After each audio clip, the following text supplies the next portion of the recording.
The air inside the airport was dense with the hum of travelers, the low murmur of conversations, and the sound of luggage wheels scraping across the shiny floors. People hustled from gate to gate, some checking their phones, others rushing to catch their flights. Amidst the chaos, Michael Jordan, a seasoned airport security officer, walked calmly through the terminal. His sharp eyes scanned the crowd, looking for any sign of trouble.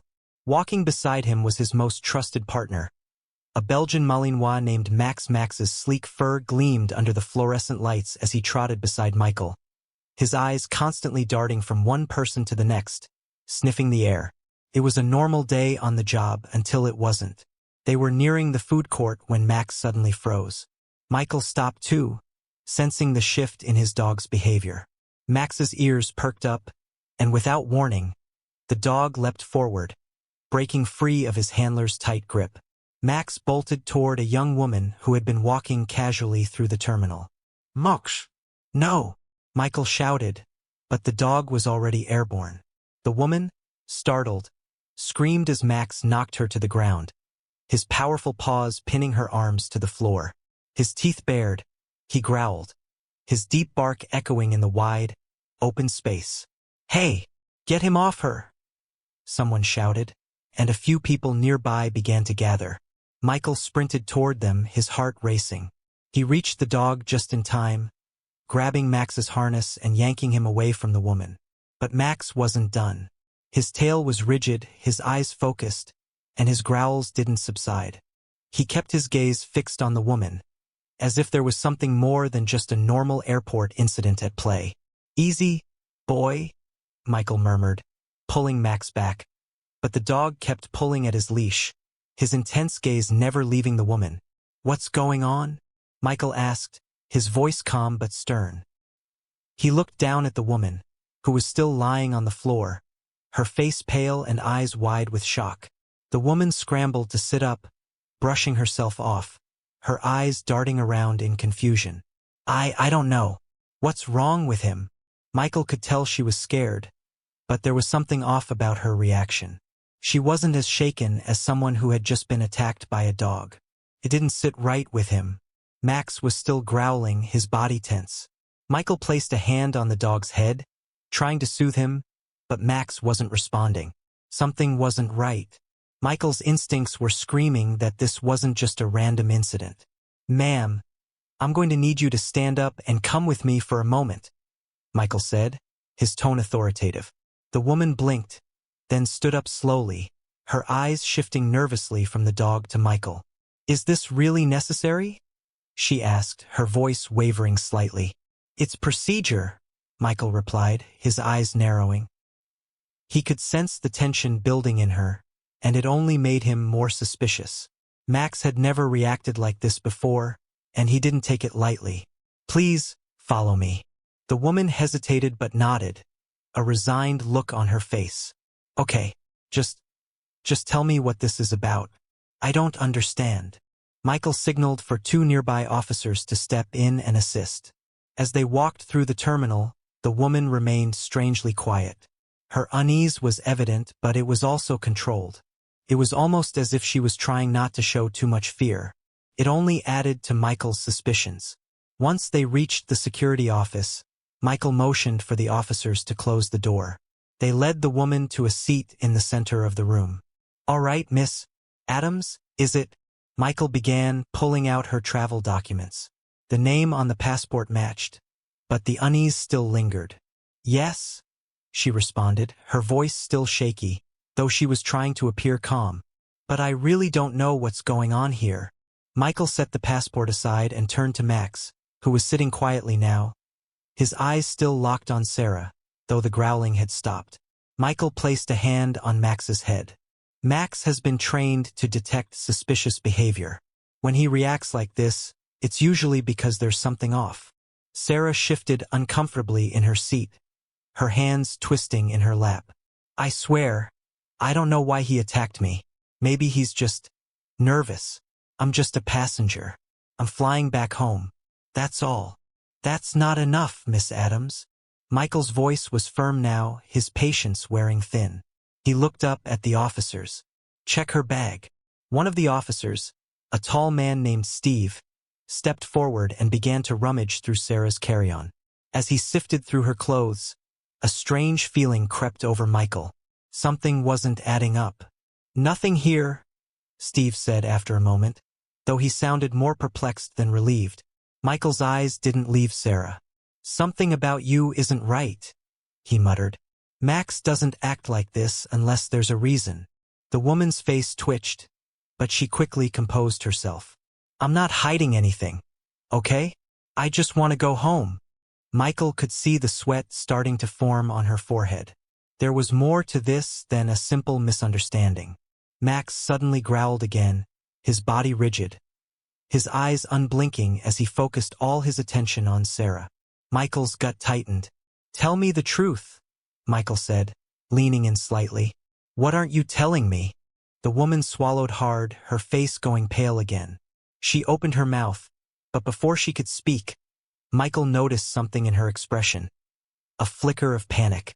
A split second later, she snapped her mouth shut, and her eyes darted to the door as if she were considering making a run for it. Michael had seen this before. Someone was hiding something, and they were getting ready to flee. Without a second thought, he snapped, "Lock the door. Now." The officers did as instructed, and the room fell silent except for the low hum of the air conditioning. Michael's heart was pounding. Max's instincts had never been wrong. Something big was going down, and he had to get to the bottom of it before it was too late. The air inside the small security room was thick with tension. Michael paced back and forth, his eyes glued to Sarah, who was still sitting at the table. Her hands were clasped together tightly in her lap, but her eyes never met his. Instead, they flicked nervously between the officers in the room. Max, lying beside Michael, occasionally glanced at Sarah, his sharp eyes fixed on her every movement. The dog seemed to be on edge, sensing something Michael couldn't quite place. But there was no doubt whatever was going on, Max was trying to warn him. "Look, I told you I don't know why he attacked me. I've never seen that dog before in my life." Sarah's voice quivered, but there was an underlying sharpness, as if she was trying to regain control of the situation. Michael leaned against the desk, crossing his arms. "You're telling me the dog attacked you for no reason?" His voice was calm, but it was laced with suspicion. "Max doesn't act like that unless something is off. We've been through this before with other passengers. He has instincts that are rarely wrong." Sarah's eyes darted to Max, and for a brief moment, her expression softened, but only for an instant. It was almost like she knew something about the dog that no one else did. Steve, the officer who had been checking Sarah's bag, returned to the room. "Nothing unusual in the bag, Michael. No illegal substances. Just clothes, toiletries, nothing to trigger Max's reaction." Michael nodded but didn't look away from Sarah. There was something about her story didn't make sense. "All right, Miss Adams. I'm going to have to ask you a few more questions. Your passport shows you were on a different flight earlier, but it's been changed to this one last minute. Why is that?" Sarah froze, her breath catching in her throat. For a second, Michael thought he saw a flicker of fear. Then, she composed herself. I had to change flights. My work asked me to. It wasn't my decision." "Who is your work?" "Exactly?" Michael pressed, his voice low and steady. "Because your story just doesn't add up." Her eyes shifted nervously, and she licked her lips before speaking. "I told you I work for a pharmaceutical company.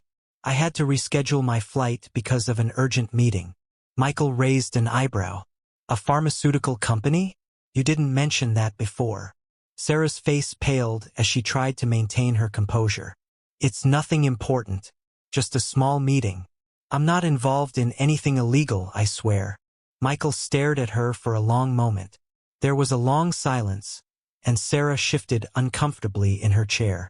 The room was quiet, the only sound coming from the soft hum of the fluorescent lights above. Michael's mind raced as he processed everything. He could sense the lies. There was more to her than just a simple passenger. "All right," he said after a moment, his voice firm.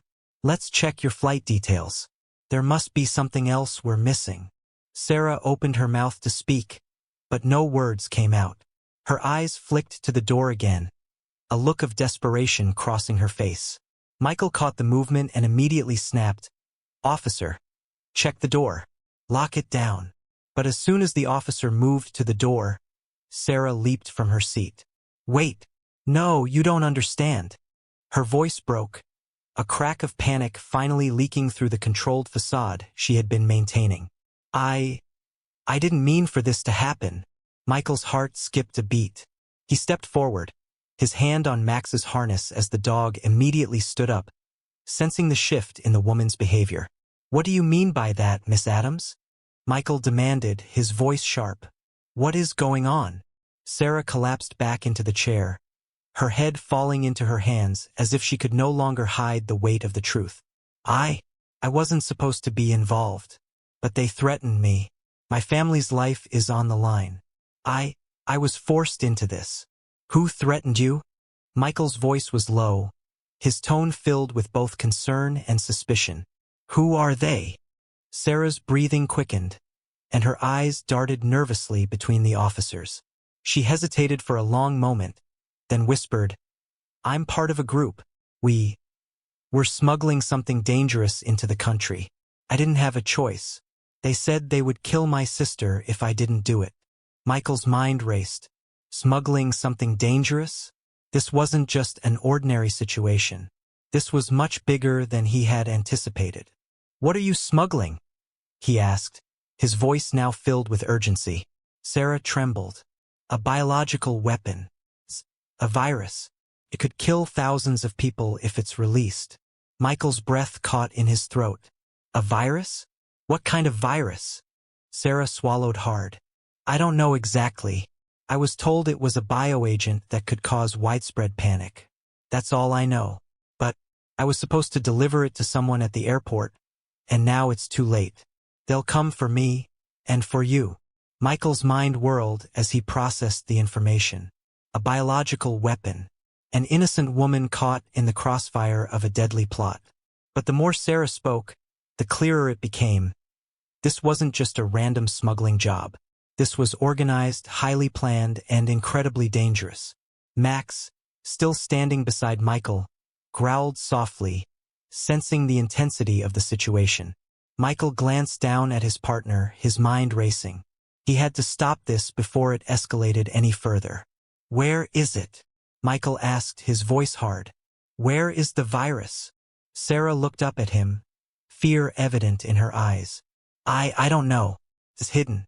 I was supposed to meet the contact here, but I don't think they're coming anymore." Michael's pulse quickened. He had to act fast. "We're going to search your belongings again, and we're going to find whoever is behind this." The room fell silent once again, except for Max's steady breathing. Michael knew the clock was ticking. Whoever was behind this was still out there, and they wouldn't stop until the job was done. The danger was only just beginning. The silence in the room was suffocating, broken only by Sarah's quiet sobs and the occasional scrape of her fingers against the table. Michael stood still, his mind racing, trying to process everything she had just revealed. A biological weapon. A virus. His thoughts were a blur, but one thing was clear: this wasn't just a threat to the airport. It was a threat to everyone. "Sarah," Michael said, his voice sharp but filled with a controlled urgency. "I need you to stay calm. We need to find out exactly what you're carrying." Sarah wiped her eyes with the back of her hand, trying to compose herself. I'll cooperate," she said in a trembling voice. "But please, you have to understand. I didn't have a choice. They told me it was my family or the mission. I never wanted to hurt anyone." Michael nodded. "We're going to figure this out, but we need to act quickly." He motioned to Steve, the officer who had been checking her belongings. "Do another full sweep of her bags. She says the virus is hidden. Let's find it." Steve nodded and moved toward the bags. He unzipped the main compartment of the suitcase and began sifting through the clothes and personal items inside. Meanwhile, Michael kept his eyes on Sarah, who was sitting there, shaking with fear. There was still a part of him that didn't trust her. Perhaps it was the fear in her eyes, or the way she seemed to be holding something back. but he had to focus. There was no time for second-guessing. After a few moments, Steve stopped and pulled out a small, innocuous-looking container. It was a metal box, about the size of a large lunch tin, sealed tightly with a combination lock. Michael's stomach tightened. He hadn't expected to find something so quickly. But it was here. It was real. "Is this it?" Steve asked, holding the container up for Michael to see. Sarah gasped, her face going even paler. "Oh no," she whispered. "That's it. That's the virus." Michael took the container from Steve, his hands steady but his mind racing. He turned it over in his hands, examining it closely. The metal was smooth and shiny, the lock unyielding. He could feel the weight of it. Something deadly was contained inside. "We need to open this," Michael said, his voice firm. "Get me a technician now." He placed the container on the table and stepped back, watching as Steve left to get a technician. Sarah looked at the box with a mixture of fear and disbelief, her lips trembling. "I never wanted this to happen," she whispered. "I swear, I was just trying to protect my sister. I didn't know it would be this dangerous." Michael glanced at her, his expression hard. "You didn't know? Or you didn't want to know?" He couldn't hide the skepticism in his voice. His instincts told him there was more to Sarah's story than she was letting on. Before Sarah could answer, Steve returned with a technician. The technician, a middle-aged man with graying hair and glasses, took a seat and immediately began to work on the lock. His tools clicked and clacked as he worked, but the lock was stubborn. "Come on," Michael muttered under his breath, his impatience growing. The room felt like it was closing in on him. Every second counted. Finally, with a loud click, the lock gave way. The technician cautiously opened the container, revealing a small vial inside, tightly sealed and surrounded by a layer of foam padding to prevent damage. The vial was clear, with a faintly blue liquid inside. Michael felt his pulse quicken as he stared at it. The vial was small, but its contents could change everything. A deadly virus contained in something so small. It was terrifying to think of the destruction it could cause if released. "Is this it?" Michael asked, his voice quiet but firm, as if speaking too loudly would somehow unleash the danger inside. The technician nodded grimly. "Yes, this is it. But we'll need to run tests to confirm the virus type. I can't be sure from just looking at it." "Do it," Michael ordered. "Now." As the technician carefully packed the vial into a secure case, Sarah spoke again, her voice almost a whisper. "Please, you have to understand. I wasn't the only one involved in this. There's more. They won't stop until they get it back." Michael's eyes narrowed. "Who are they?" Sarah hesitated, her gaze darting around the room as if she were weighing her options. "They're part of a larger group," she said, her voice trembling. "They." Suddenly, the door burst open, and another officer rushed in, breathless. "Michael, we've got a problem." Michael stood up immediately. "What is it?" "The contact we've been watching, he's on the move. He's not far from here. We think he's about to make his move." Michael's heart skipped a beat. "How long do we have?" 10 minutes tops," the officer replied urgently. Michael turned to Sarah. "You need to tell me everything you know about the contact. Now." Sarah looked at him, her eyes wide with fear. "I don't know who he is. He was just the middleman. But he has a code. A number. You need to find him or else the virus. The virus could be out there in the public in minutes." Michael's mind was racing. He had to stop this. He had to find the contact before it was too late. He turned to Steve, who was still holding the vial. "Get that vial to containment. Now, we need to make sure it doesn't get into the wrong hands." Michael pulled his phone from his pocket and dialed his superior, his voice tight. "We've got a bioterrorism threat. The virus is in the airport. We need full lockdown now. No one in or out." As the phone call ended, Michael turned back to Sarah, his eyes hard with determination. "If you know anything about this person, now's the time to tell me. I'm not asking anymore." Sarah swallowed, her throat tight with fear. I don't know much, but there's a safe house. He's supposed to meet someone there. A drop-off point for the virus. Where is it? Michael demanded. Sarah took a deep breath. It's in a warehouse, on the south side of the airport. But before she could finish her sentence, the lights flickered, and the room suddenly plunged into darkness. The sudden darkness in the room left everyone momentarily disoriented. The hum of the lights ceased, replaced by the soft sound of nervous breathing and the faint click of shoes against the polished floor. Michael's heart raced as he fumbled for his phone, his fingers brushing against the screen as he tried to get a signal. Nothing. Get the lights back on, he barked. The panic in his voice was impossible to hide, but he couldn't let it show. The virus was out there, and if the lights stayed off for even a minute longer, everything they just discovered could slip through their fingers. He turned to Sarah, who was visibly shaken, her eyes darting around the dark room. Where's the safe house? You need to tell me everything now. I don't know what's going on, Sarah stammered, her voice quivering. I told you everything I know. I don't know where he is anymore. But please, you have to stop this. The sound of footsteps echoed down the hallway, growing louder, followed by the rapid click of the emergency backup lights coming on. Michael turned toward the door, his pulse quickening. Something wasn't right. That was no casual walk. Whoever was coming wasn't here for a friendly chat. Stay here, Michael ordered, pulling his gun from its holster and readying himself to move. He motioned for the officers to follow him, and as the lights flickered back to life, they revealed the tension in the air. The room's quiet hum of normalcy was shattered as an officer rushed in, breathless. Michael, we've got a problem. The contact. He's moving fast. He's already inside the airport and heading straight for the south side. Michael's mind clicked into gear. The warehouse. The virus. The contact was making his move. Get the teams on the ground, Michael snapped, as he turned toward the door. We don't have much time. If we don't catch him now, he could get away with the virus. As Michael led the way through the airport, his mind raced.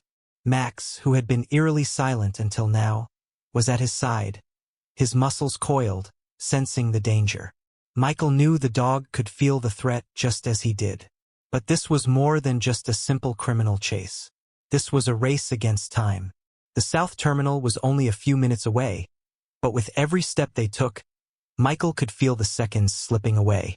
Every hallway, every turn, every face that passed them was a potential lead, a potential danger. How far ahead is he? Michael asked as they moved quickly, dodging travelers who were unaware of the high-stakes operation unfolding just feet away from them. He's ahead of us by maybe 2 minutes, tops, one of the officers responded. But he knows the layout. He'll have a head start unless we get there first. Michael's hand tightened around his gun. 2 minutes. It was barely enough time to secure the area, but it would have to be enough. They had no choice. As they rounded a corner, Michael's gut twisted in anticipation.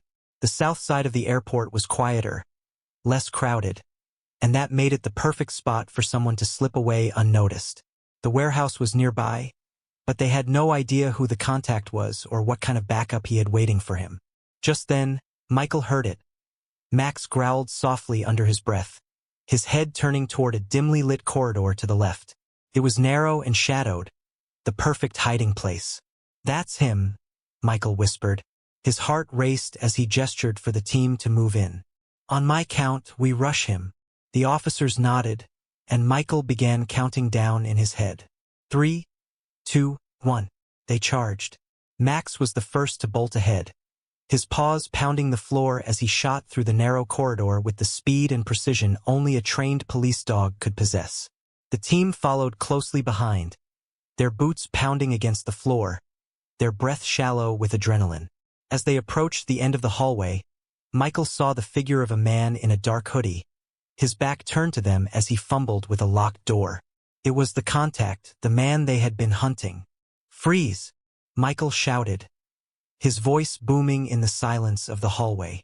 The man spun around, his face masked by shadows. His eyes widened for a split second before he reached for something in his pocket. Don't move! Michael yelled, his gun aimed directly at the man. But it was too late. In a swift motion, The contact pulled out a device and pressed a button. There was a loud, deafening beep, and suddenly, Michael felt a sharp pressure in his chest. He looked down in confusion. The man was smirking, his hand still holding the device. "Too late," he hissed, before the door behind him slammed shut with a heavy thud. "Shit," Michael cursed under his breath. "He's locked us out."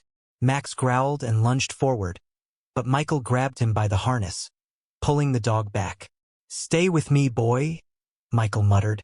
The contact was getting away, and the pressure in Michael's chest seemed to tighten with every second. He couldn't let this happen. The warehouse had to be where the virus was being stored.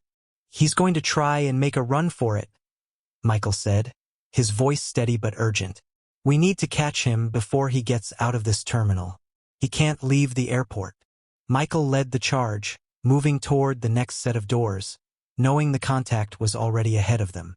Every step felt heavier, more critical. He knew this was a race that couldn't be lost. As they pushed through another set of doors and into the main hangar area, they saw him, the contact.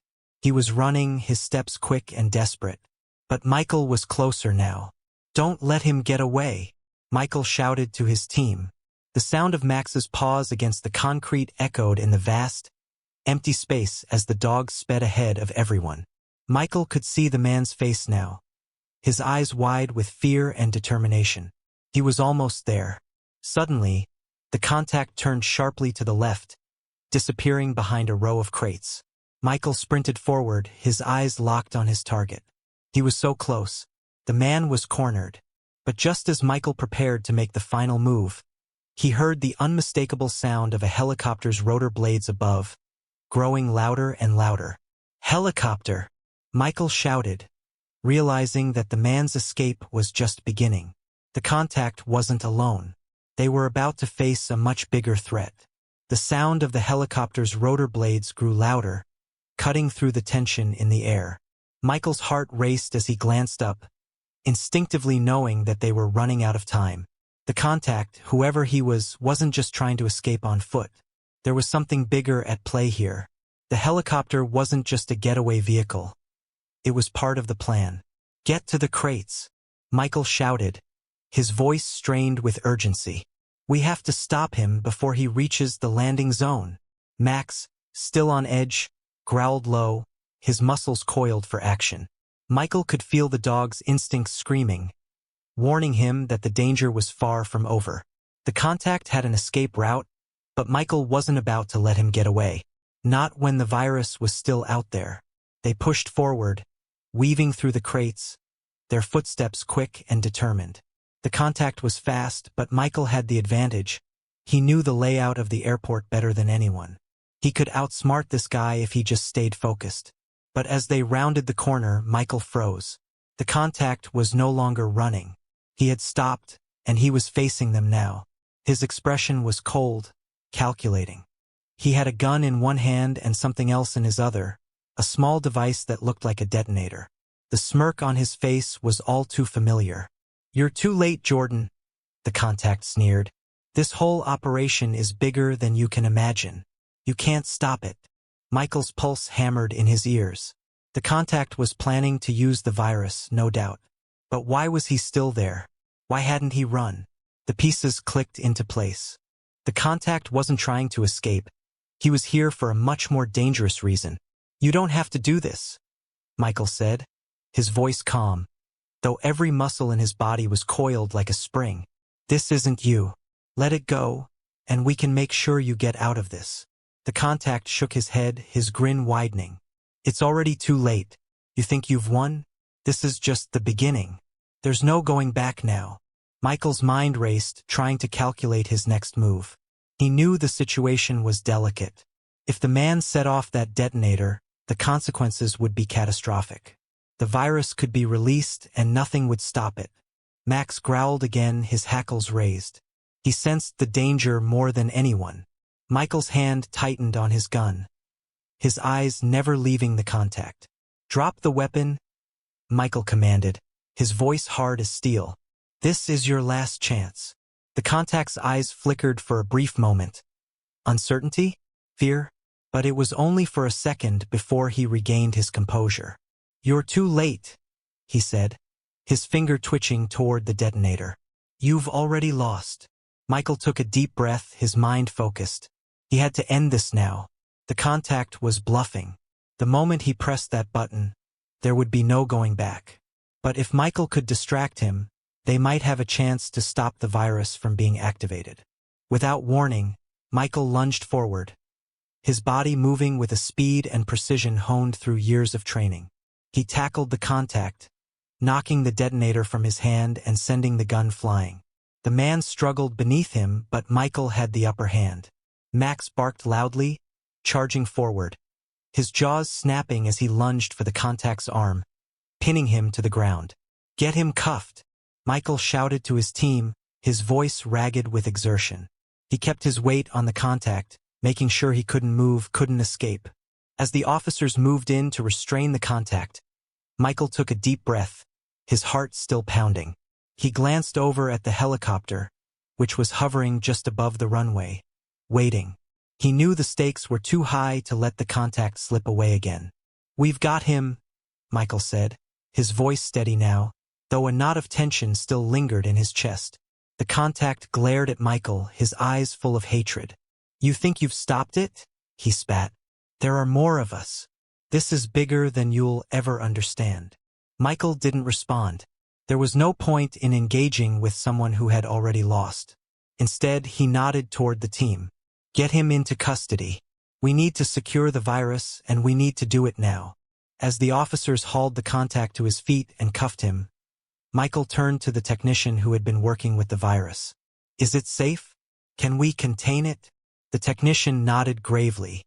"Yes, we've already sealed it in the containment unit. But we need to run further tests.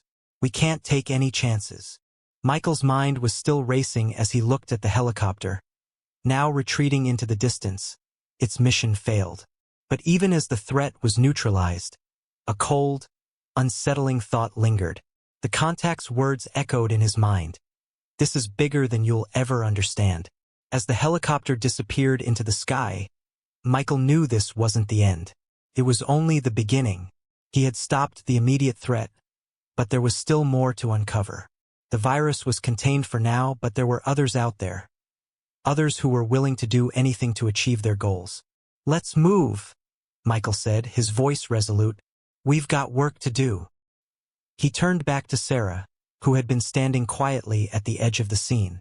Her face was pale, but there was a sense of relief in her eyes. She had helped stop the virus from being unleashed, but Michael knew she still carried the burden of what she had been forced to do. "Are you okay?" he asked, his voice softer now, the tension of the past hours slowly beginning to ebb away.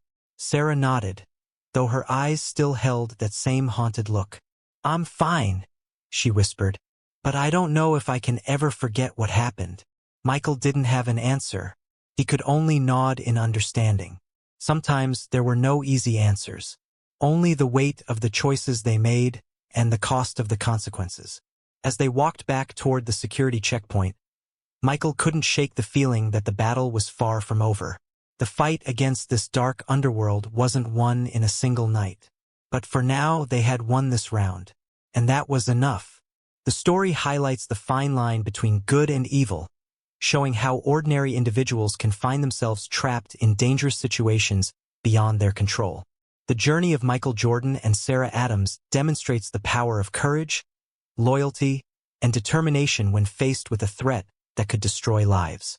It underscores the responsibility of those who protect others to stand firm and stop evil in its tracks, even when the odds seem insurmountable. At its core, this story sends a message of hope and resilience. It reminds us that even in the darkest times, there are those willing to fight for what is right, to protect the innocent, and to make sacrifices for the greater good. It teaches us that in moments of crisis, we can all choose to rise above fear and act with honor and integrity. We invite you to share your thoughts and feelings with us by liking the video, leaving a comment, and sharing it with your friends. Your interaction is a great source of encouragement and motivation to continue creating even more compelling and meaningful content. Don't forget to subscribe to our channel so you won't miss out on future stories that will touch your heart. Once again, we sincerely thank you for your time and attention. Your support means everything to us. We look forward to bringing you more exciting, heartfelt stories in the future. Stay tuned, and thank you for being a part of our community.